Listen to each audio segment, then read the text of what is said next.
mismo que le estoy diciendo a ustedes, se lo he dicho a todos. Iba a manejar. Yo, ¿saben lo que me pasó en mi cabeza? Que a lo mejor esta persona ya estaba ahí. Ya estaba ahí porque mi hija era de esas que saltaba al tiro, como se dice a los chilenos. Por eso, ¡ay, ya! Entonces me pongo a pensar si esa persona estaba dentro. Porque estábamos las dos. El papá de mi hijo había salido porque tenía que llevar a mi otro bebé a inyectarse, a ponerse las vacunas que le corresponden en el colegio. Y al llegar acá igual, imagínense el dolor al llegar y ver todo, está carabinero, está bombero, y mi otro hijo recibió todo eso. Imagínense que mi bebé dice, yo no quiero volver allá. Mi hermana no salió, mi papá gritaba para que la sacaran, mi hermana no salió. Entonces, imagínense el dolor. ¿Me entienden? Yo le agradezco a cada uno de ustedes, y si saben o han visto algo, que hablen con la verdad, nada más. Recordemos que este es un material inédito, exclusivo, que lo estamos mostrando a través de Mucho Gusto. Margarita, preguntarte lo siguiente.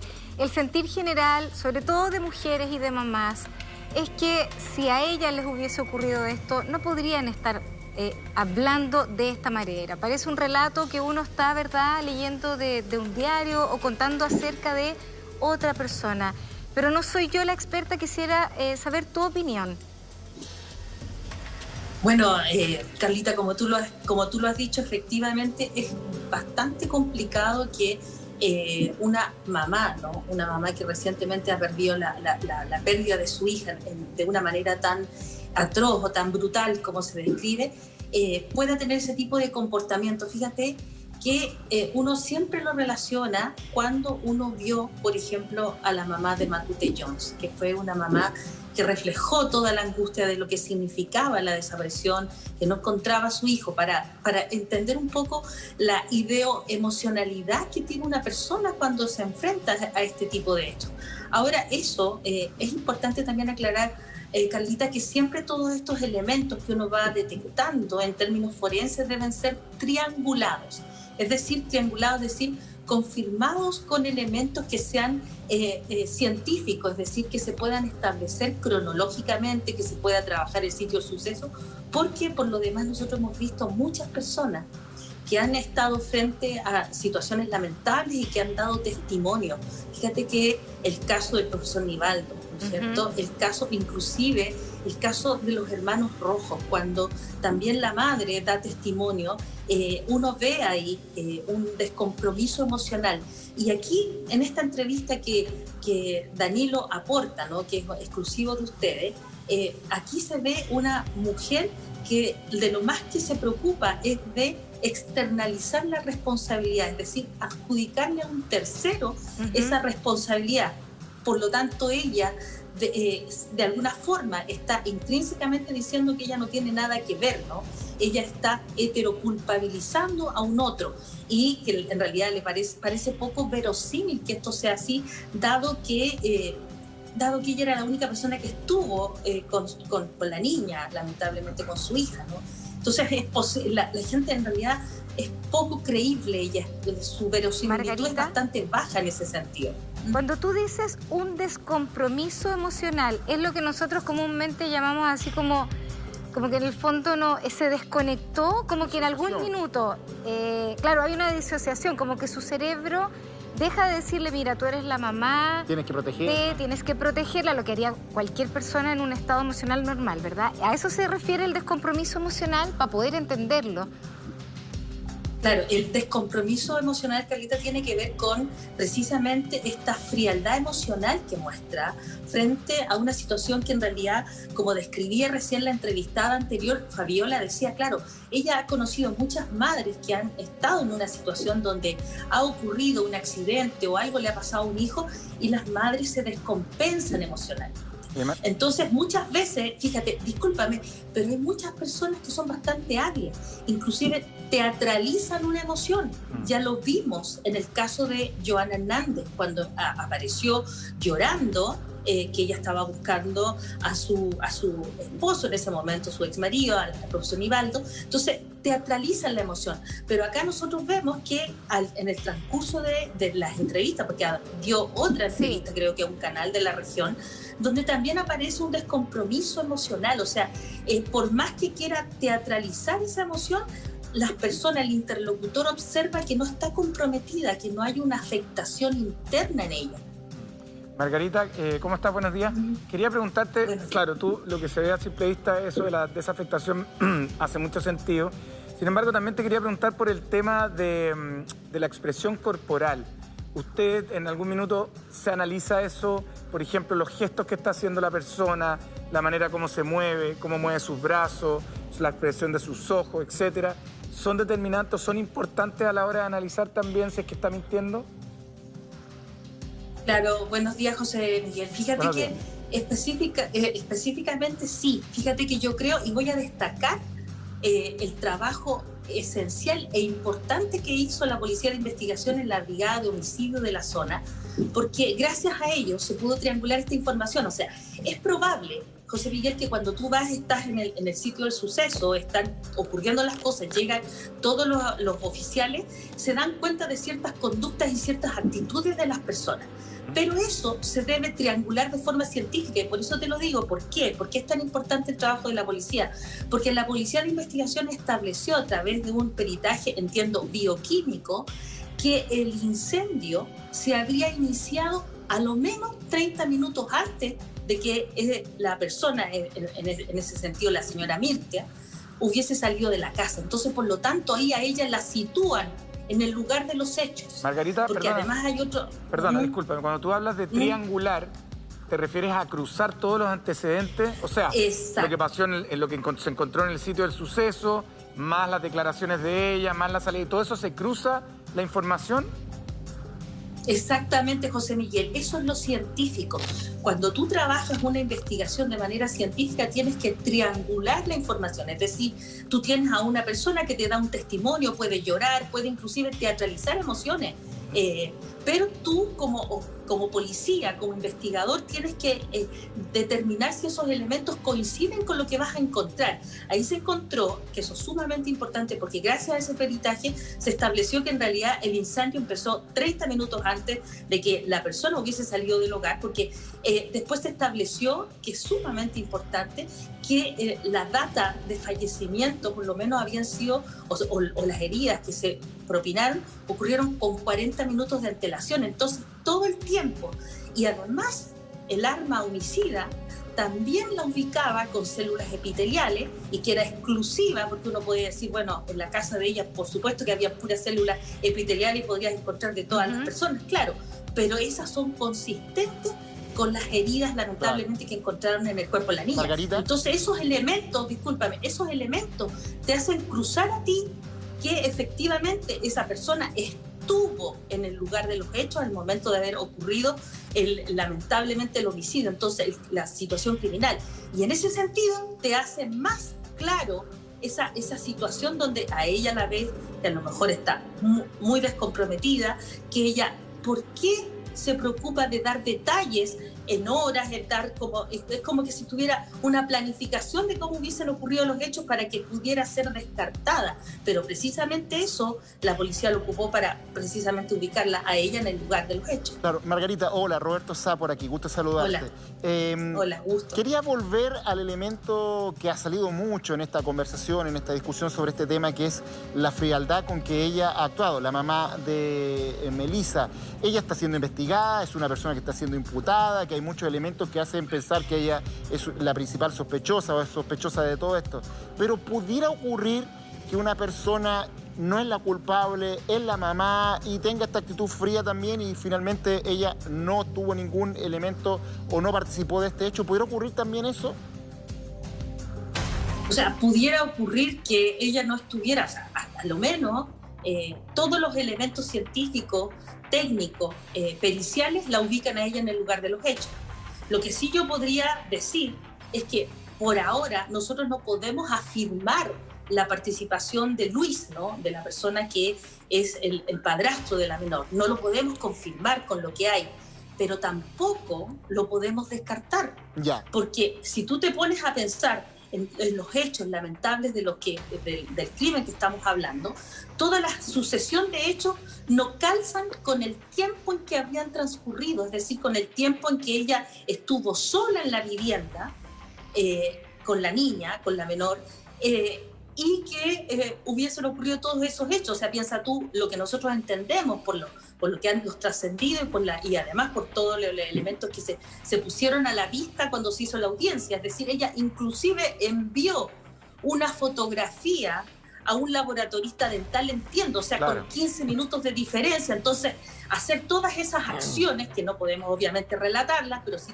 te puedo decir que dentro de la investigación de lo que nosotros sabemos en materia policial, estos hechos no ocurren en ese momento. Lo más probable es que esto hayan ocurrido en las horas tempranas de las madrugadas. Esa es una hipótesis que yo tengo. No creo que haya sido en ese momento todo. Claro. Y por lo demás también, Margarita, acá...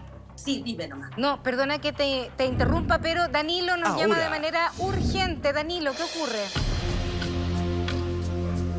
Sí, Carlita, porque es noticia de último minuto, es información que viene llegando en este momento desde la cárcel de La Serena, es información que tiene relación con el actual momento de Mirta Ardiles al interior del centro penitenciario. En ese sentido nos cuentan que cómo sería el actual momento de ella al interior, donde está con aislamiento, ¿no es cierto? Hasta ahora está haciendo una cuarentena preventiva, como ocurre en todos los casos cuando ingresan a los centros penitenciarios. Nos dicen que ella constantemente se está peinando, se está duchando y pintando. Ese es lo que pasa haciendo durante todo el día. Es parte del actuar que ella está llevando a cabo, pero otra cosa que nos llama mucho la atención es que nos cuentan que el resto de las internas del centro penitenciario le hicieron un collage. Tomaron recortes de distintas publicaciones de prensa que han salido del caso de Melissa, los pegaron, los unieron como un collage y se los fueron a dejar en la puerta lo más cercano posible de este lugar donde ella está aislada. Podría ser como una señal de que saben de quién se trata. Sabemos también que dentro de los códigos que existen al interior de estos centros penitenciarios, las personas que están acusadas de quitarle la vida a un hijo son personas que son condenadas ahí al interior por el resto, una condena social, por decirlo así, al interior de los recintos penitenciarios. Entonces, hoy en día está Mirta Ardiles al interior de estos centros penitenciarios. Primero nos llama la atención que su actitud es constantemente de peinarse, de pintarse y de ducharse. Esa es la actitud con la que ha llamado la atención, porque es el actuar que está llevando día a día, y además este collage que es una señal que le estarían enviando el resto de las reclusas de saber que saben quién está ahí y de quién se trata, quién está cumpliendo su prisión preventiva, José. Oye, me gustaría preguntarle a Margarita, ¿qué piensas tú con respecto a la información que está dando Danilo? ¿Es una señal a lo mejor esto de que se pinte mucho, se maquille mucho? El tema de ducharse harto, bueno, no sé si es que puede también influir, pero ¿qué piensas tú, Margarita? Bueno, la verdad es que nosotros hemos visto otros casos de, lamentablemente, estas situaciones donde nosotros, mira, el filicidio, porque estaríamos en presencia de un filicidio, se tiene que establecer claramente de forma judicial, es decir, que se tiene que establecer que efectivamente haya sido la madre, autor intelectual, autora material o partícipe de este lamentable hecho. Pero estamos frente a un filicidio. Ahora, fíjate que probablemente nosotros frente a estas situaciones de filicidio, donde podemos encontrar que padres asesinan a hijos, hay importantes rasgos psicopáticos. Margarita, no estoy diciendo que sean psicópatas, sino que... Perdona que te interrumpa, es que no entendemos el término. ¿Dijiste finicidio? No, filicidio, de filial. De filio, sí, de hijo. De filio, de familia. De hijo. De hijo. Filicidio. Perfecto, ¿Ya? gracias por aclararlo. No lo había escuchado, fíjate, Ya. lo voy a anotar. Sí. Filicidio, ¿ya? Sí, es el término correcto, filicidio. No parricidio. Entonces, no es parricidio, es filicidio, más específicamente, ¿no? Lo estamos hablando de una forma más técnica, un poco más específico. Hemos visto que padres que concurren en eso, porque nosotros podríamos hablar inclusive del síndrome de Medea. El síndrome de Medea, que efectivamente cuando Eurípides escribe esa obra, habla de una mujer que se venga de su esposo, dice que lo quiere ver sufrir más aún, no se conforma con hacerle un daño directo, sino que lo que quiere es verlo sufrir a través de el dolor que le va a provocar matar a sus propios hijos. Entonces aquí nosotros vemos que efectivamente esas son mentes criminales, son mentes desviadas en el término de la psicopatía, pero eso no significa, Carlita, es sumamente importante, que no tengan juicio de realidad. No son personas que estén locas o dementes, ¿ya? Son personas que tienen un juicio de realidad, que saben en lo que están, tienen conciencia de delito y de daño. Entonces, ¿cómo? Es que no logro entenderlo. Detengámonos ahí porque tú eres una experta en eso, porque yo digo, si tengo juicio de realidad, tengo responsabilidad y puedo pensar respecto de un hecho, ¿verdad? Entonces, ¿dónde esta es como me imagino como una válvula, se desconecta, pero igualmente soy una persona pensante, sé acerca del bien y del mal. ¿Eso es lo que me quieres decir? Tiene discernimiento. Exactamente, exactamente. Fíjate que Stone habla del índice de maldad, es decir, lamentablemente tenemos que reconocer que hay personas que son malas, que tienen maldad y que van a gozar infringiéndole daño a otro.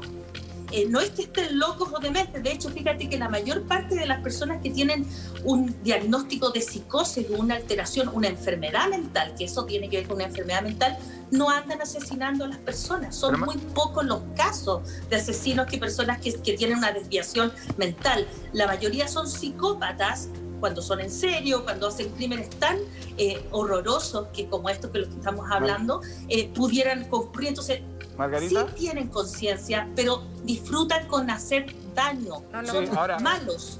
Sí, lo que pasa es que ahí me entra como una duda, en el sentido de que tú dices estas personas disfrutan, en fin, pero algo tiene que haber gatillado eso. O sea, ustedes pueden establecer una diferencia, por ejemplo, en el caso de Mirta, si es que ella fuese definitivamente la culpable, esto se le pudo haber gatillado producto de alguna situación traumática que haya vivido con alguna pareja en su infancia, o definitivamente la persona desarrolló esa personalidad nomás. O sea, en general, estas personas, José Miguel, no se relacionan con las otras personas como que si fueran seres humanos. Se relacionan como que si las otras personas fueran objetos, fueran cosas. Por lo tanto, se sienten con el derecho y la omnipotencia de usarlas, de utilizarlas, de manipularlas, de cosificarlas. No es una relación, o sea, cuando nosotros hablamos de esto, José Miguel, estamos hablando de una mente criminal, no estamos hablando de una mente común y corriente como la de ustedes o los telespectadores. Estamos hablando de mentes que están, en ese sentido, se sienten porque la omnipotencia es tan alta que están por sobre Dios. Y por lo tanto se sienten con la libertad y el derecho de hacer lo que quieran. ¿Y qué pasa? O sea, si algo les estorba, si algo les molesta, van a incurrir en un crimen, Margarita, tarde o temprano, pero... ¿Qué pasa con la conciencia? ¿Qué pasa con la conciencia, con el remordimiento? ¿Existe remordimiento en estas personas o definitivamente nada? Claro, eso es lo que eso se asocia con la frialdad emocional y la falta de afectación emocional. Las personas no tienen remordimiento, no sienten culpa. O sea, para ellos lo que hicieron es algo que ellos pueden hacer. Y nadie se los puede prohibir porque ellos están por sobre la ley, aun cuando reconocen y saben que eso es un delito y que causan daño a ellos, no les importa, no les duele. Entonces esos son los rasgos psicopáticos que habría que determinar, pero en general cuando nosotros nos hemos encontrado con casos, y a mí me ha tocado estudiar casos de filicidio, nos hemos encontrado lamentablemente con importantes rasgos psicopáticos y en general nunca, tú no vas a ver nunca una vez que ellos confiesen que lo hicieron, siempre lo van a negar hasta el final. El caso de el caso de Janet Hernández hasta el día de hoy, ella niega los hechos, a pesar de que se establecieron en un tribunal de la República. Es cierto que es una verdad jurídica, pero se hizo un trabajo importante de triangulación de información, que es lo que le estaba diciendo, porque no es suficiente con un rasgo o con un gesto, hay que establecerlo científicamente, y en este caso las pruebas apuntan a que ella sería Margarita, la responsable. Entonces, debido a eso es que igualmente estas personas pueden enfrentar a la justicia. Sí. Pero ahí, exactamente. Fíjate, el término que usa Margarita habla de la verdad jurídica. Y ahí es uno de los elementos donde se genera esta disquisición, este problema, por lo cual la gente percibe que a veces no hay justicia. Y le preguntaba a la vecina delante, que mira, por un lado está esta verdad material, que es la verdad de la investigación, ¿ya? De esta triangulación que habla Margarita, que hacen las policías. Y ellos tienen una verdad, pero cuando esa verdad se presenta en tribunales, nosotros los abogados, las abogadas, tratamos de mostrar otra verdad. que es la verdad jurídica la que logremos probar. O sea, solamente es verdad lo que tú puedas probar. Te doy un ejemplo. Por ejemplo, piensa que la policía hace todo un excelente trabajo en levantar el sitio del suceso y yo me doy cuenta que en la cadena de custodia, cuando le hacen el sitio del suceso, tiene una falla. Yo lo hago presente en un juicio, todas esas pruebas quedan inválidas, aunque fueran científicamente acreditadas.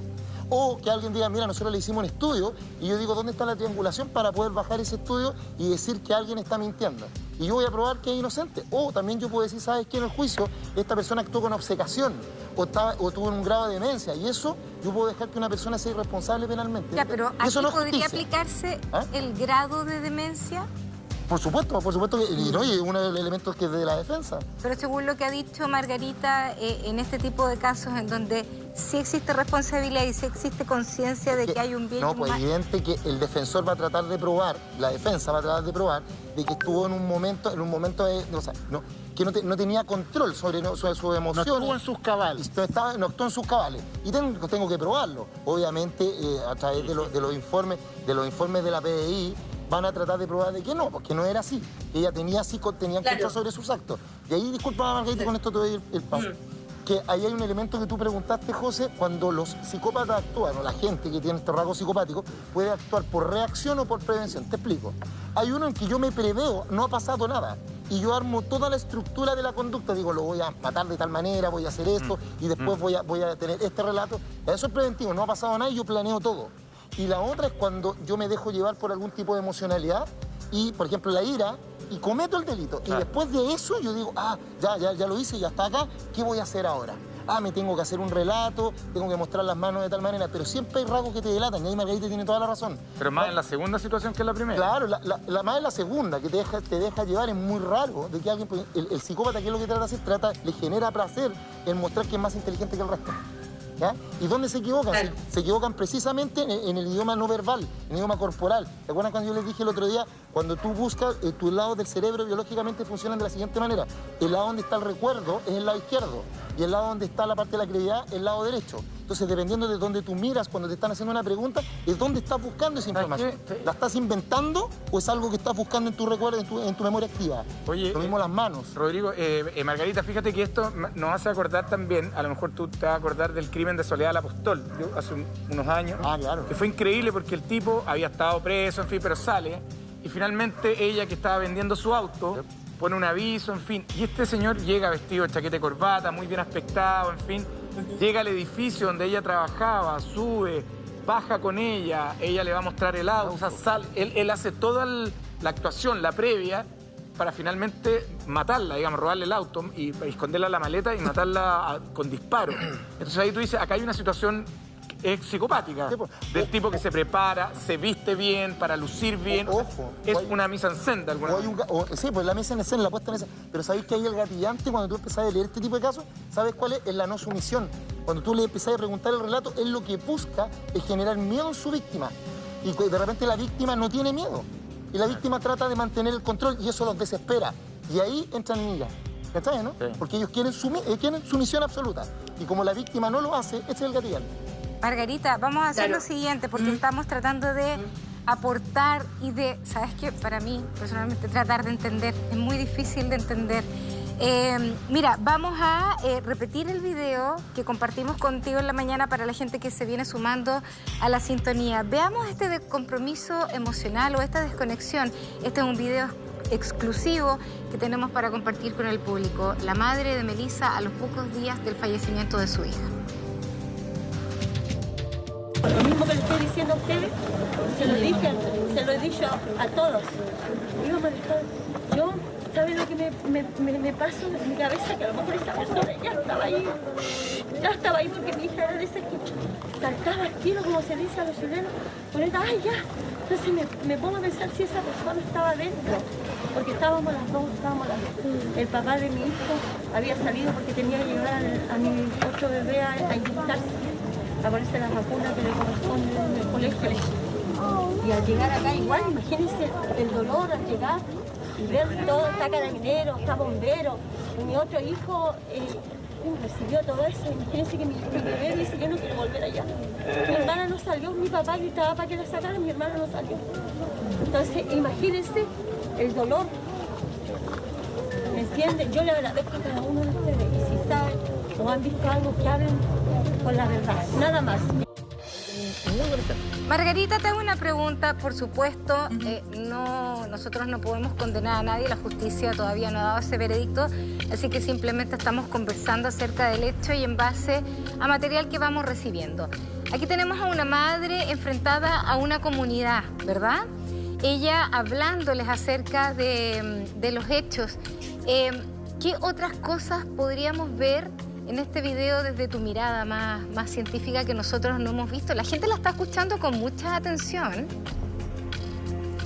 Claro, o sea, es verdad, Carlita, porque la verdad es que llama mucho la atención toda la situación. O sea, ahí tenemos a una mamá que está siendo de alguna forma...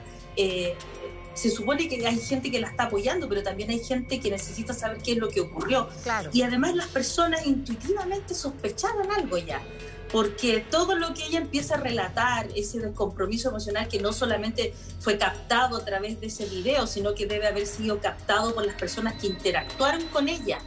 Y vieron que ella no tenía un compromiso emocional, sino que más bien ella estaba encargada de defenderse de la situación de lo que había ocurrido, o sea, de hacer responsable a un tercero de que posiblemente haya estado en esa habitación, que era poco verosímil que hubiese estado un tercero en esa situación. Entonces ahí la gente, ella de alguna manera también lee a los otros, así como tú lees a las otras personas, ella también los lee y se da cuenta que las demás personas no le están creyendo. Entonces ella recurre a algunos elementos que son como tal vez algunas lágrimas, algunos sollozos, algunas cosas que no van en un contexto coherente, no van en una hilación lógica de lo que está ocurriendo. Entonces por eso que hay un descompromiso emocional y más parece una teatralización de emociones, y que es un conjunto con lo que nosotros ya hemos dicho, con los importantes peritajes que hizo la BH de la región de Coquimbo, obviamente que toman un mayor peso para pensar que ella efectivamente está teatralizando, o sea, eso te da mayor respaldo para hablar de eso. Ahora, yo quería redondear un poco, Carlita, si tú me permites, el tema de la imputabilidad. Ya. Mira, el tema de la imputabilidad es muy importante. Acá claramente se van a tener que hacer peritajes porque, como decía Rodrigo recién, obviamente la defensa va a tratar de decir que su clienta era una persona que estaba loca o demente, o va a tratar de, como también lo hizo en el caso de Janet Hernández. Yo me acuerdo que hubo inclusive personas profesionales que lamentablemente no están dedicadas al área, porque uno puede ser psicólogo, pero en realidad uno tiene que estar dedicado al área de esta específicamente para poder pronunciarse, porque yo en general en clínica no me voy a pronunciar, no es mi área es la forense, la jurídica forense. Fíjate que en ese sentido hay que hacer peritajes que den cuenta de la capacidad de ella que tiene para ver la realidad, el juicio de realidad, las competencias cognitivas, y se va a tener que hacer un peritaje, pero además nosotros a priori ya podemos señalar que sí tiene el juicio de realidad, porque ella efectivamente, todos los actos que tú has visto y que se han visto a través de las grabaciones son actos planificados. Y lo que está contando además Danilo cuando recién nos contó, ella está lamentablemente en esta situación de reclusión donde ella en realidad no está conectada con una situación de dolor, de culpa, de pena, de remordimiento. Ella está haciendo una vida, ¿no es cierto?, que uno podría decir, bueno, esta señora está desconectada con la realidad, ¿o qué le pasa? Probablemente sea parte de su estrategia o de asesorías que puede haber recibido de los abogados defensores para presentar una fachada, ¿no? O sea que se le hubiera recomendado, mira, tú haz como que te da lo mismo la situación, no estás conectada con ese dolor, sigue maquillándote, sigue peinándote, para que justamente eso valga como que ella no estaría en su sano juicio. ¿Eso me quieres decir? Es una hipótesis, no lo puedo descartar. No, por supuesto, pero estamos hablando por hipótesis. Pero podría ser aconsejada por los abogados en ese Eso es lo que dice Margarita. No, pero si lo hacen. No, yo quiero ayudar a Margarita ahí también.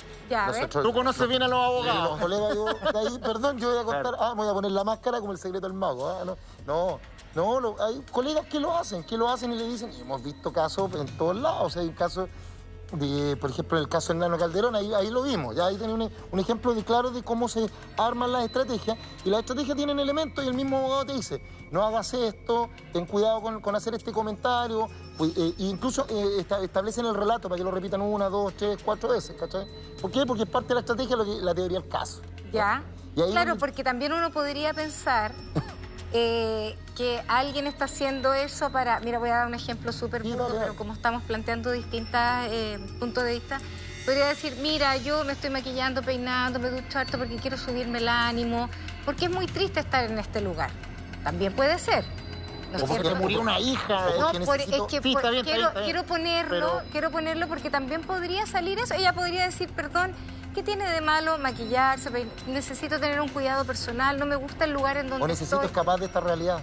Necesito escapar de esta realidad. Tengo una pena tan interna, pero que no puedo vivir con ella, porque me acabo de dar cuenta que mi hija no está. Y además estoy recluida, Rodrigo, entonces necesito algo que me haga feliz. Rodrigo, y con eso llegáis al corazón de la gente. Para que la gente pudiera entender esto, conjunto con los datos que nos entrega Margarita, esta persona, si es declarada culpable, arriesga una pena muy alta, lo que pedían... Presidio perpetuo calificado. Ya, ok.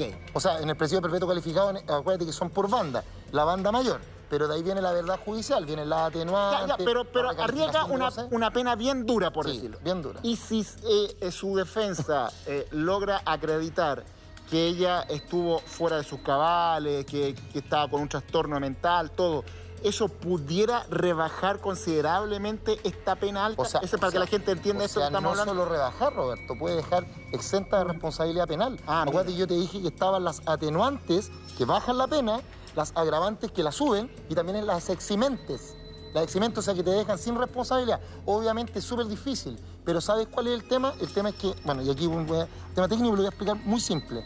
Cuando tú logras demostrar que hay una persona que tiene problemas mentales, no solamente te sirve antes de la condena para poder dejarlo sin responsabilidad penal, sino que también, aun cuando es condenado, estando adentro por el tema del derecho penitenciario, tú después puedes volver a pedir, aunque tenga la sentencia, tú puedes volver a pedir otro informe. Y ahí la podéis sacar aun cuando ya esté condenado. Perfecto. Me parece perfecto. Y es una estrategia a largo plazo, pero se usa. Que me gusta mucho esta conversación porque además estamos compartiendo varios términos o varias cosas que uno no conoce. Porque de verdad que cuando uno se enfrenta a este tipo de casos es cuando uno empieza a saber y hablar de cosas que antes no habías hablado ni conocido.